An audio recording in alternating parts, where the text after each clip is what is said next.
Coach, thank you so much for chatting with us once again this year. You just received an extension. Congratulations on that. Thank you.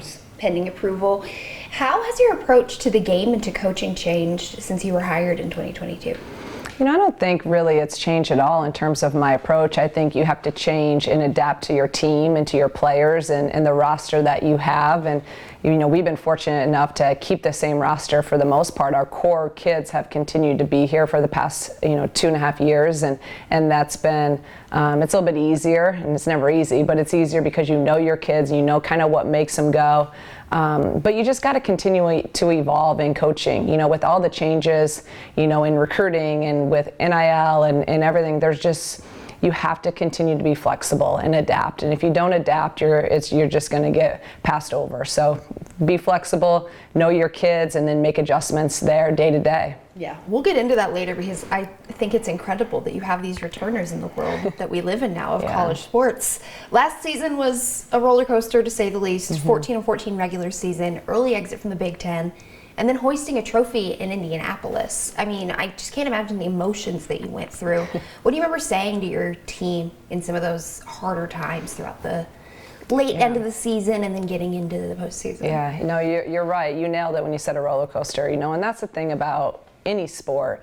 You can be at the highest of highs and then the lowest of lows, and day to day that can change. So you gotta try to stay even keel. You have to try not to get too high or too low, even though it's really, really hard because you put so much time and emotion and, and again, hours into this, craft and profession and your team. And there were some hard times, you said it, there were some times where, it had some tough losses and we just had to continue to stay together. We continued to emphasize that. Number one, you have to continue to just self-evaluate, look in the mirror. What did I do? How can I be better? And then you got to roll up your sleeve and you got to get back to work. So I think we did a really good job of, even on those tough days and those tough losses, the next day was all about what can we do today? What can we control today? Because the past is the past, and the only thing we have control of is now, in the moment, and just staying present in that. And I thought a credit to our team was that they really learned and they took the lesson. I always say, failure is only failure if you don't learn from it. And I thought we continued to learn and then put into action, some of those lessons. And I thought you saw that in then that tournament run. They were just not going to be denied. They knew what had to be changed, and they did that. So our players get all the credit for that. Right.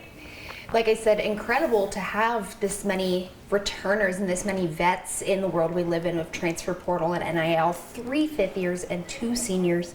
What have you already seen from them this preseason, over the summer in Europe? What are they giving to you early? Just experience, understanding of what, my expectations are, what our program standards are.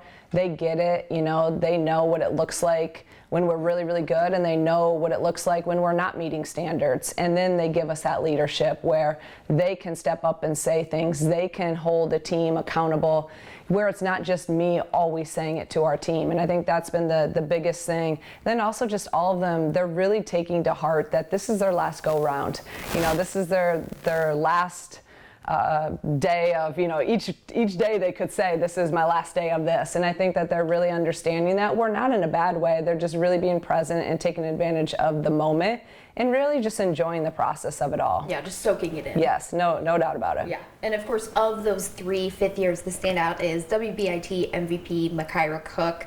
She's already picked up several preseason honors, and I remember you saying at Media Days out here that she is a completely different person and player than when you were first recruiting her at Dayton. So what does a 5th year Makira Cook bring to this Illinois team?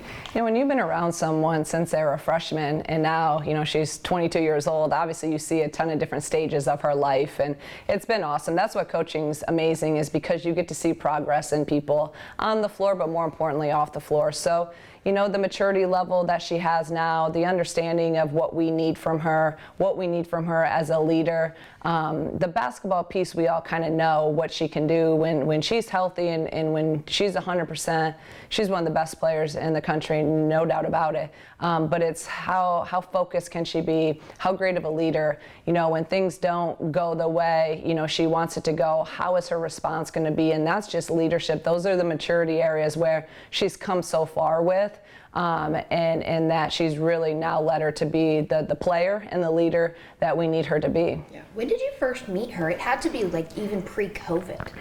Yeah. Oh, yeah. We recruited her, you know, prior to COVID. We had recruited her, you know, since she's been, I don't even know how young she was. So I've known, you know, Makara for a long time. And then obviously being with someone for 5 years, yeah, I mean, for good or for bad, we know everything, and she probably knows what I'm going to say before I say it, and I know what she's going to do before she is going to do it, and we have a great relationship. We can be really honest with each other, and you know, I'm hard on her, but I know what she's capable of doing, and I just don't want her to fail. I want her to have so much success because I know how hard she's worked. I know how far she's come, and I just want her to be, you know, the best version of herself every single day. Another thing that you said at Media Day that really stood out to me was wanting to fill State Farm Center game after game this season. And you and I both know that that's not unheard of, as it may have been in years past, both in the college basketball landscape as a whole and in the conference that you play in. So if fans are maybe on the fence about coming out to a game, maybe thinking about getting season tickets,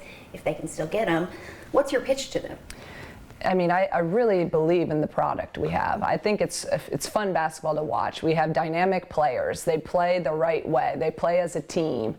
We play up tempo. You know, it's fast. It's free. And then we're going to work really, really hard, and we're going to defend at an elite level. So, and then being in the Big Ten and now some of the non-conference teams we have coming here, it's going to be really good basketball. So there's really no excuses. You're going to have some of the best players, you know, in the country playing at State Farm Center. Why not come out and support it? Why not come out and watch games? You know, we're trying to catch a lot of the other ones in the Big Ten. You go around the conference, and the majority of our competitors are either selling out and or getting 10,000 plus a night. So if we're going to continue to build this into a powerhouse or a top 25 team consistently in the country, we have to have a home court advantage, just like our men have a home court advantage. That place people hate to go play, you know, at State Farm Center on the men's side. That has to be the same feeling on the women's side. And where we've come a long ways in 2 years in my time here, that thing holds 16,000 people, and we're not averaging that right now. So for me, there's always room for improvement until we get that a sellout every time. So we have to have it, and our players deserve it. So just come out, try it, and I guarantee you're going to have a good time, and it'll be good basketball. Last question I have for you today. There's a very full circle game on this schedule this year, going back to your alma mater to play with this team that you've taken to a postseason championship and 2 incredible seasons. How surreal is it going to be to go back there as the head coach of a Power 4 program and a champion? Yeah, you know, it's funny because it kind of came about really just out of the blue. And my assistant, Ryan Gensler, when he was here, you know, he wanted Canisius to come here to play. And then the head coach at the time there was like, hey, why don't would you guys do a home and home and, you know, come up and play us? I think it'd be cool if Shauna came up. And so Ryan's like, you want to do it? I'm like, let's do it. So it was really him that got this going. And I don't really overthink a lot of things, but it'll be cool. You know, I think it'll be more about in that moment when I'm up there, it'll be like, wow, I've come a long way since the days of Canisius. But it's also cool the head coach there now. We had talked a couple weeks ago, and they're going to do the alumni game and weekend that weekend since I'll be back. So hopefully I can see some old teammates and a lot of people. So it'll be great. And the best thing about it, we get Gretchen to be going home too and get to play in front of a ton of her, you know, family and friends. So it'll be a great couple days and a great game. That'll be so special. I can't wait to see everything that comes out of that weekend. Yeah. Coach, thank you so much. Can't wait to see you guys in action this Friday night for an exhibition against Lewis, and then a big kickoff to this season against Florida State next Thursday. Oh, thank you so much.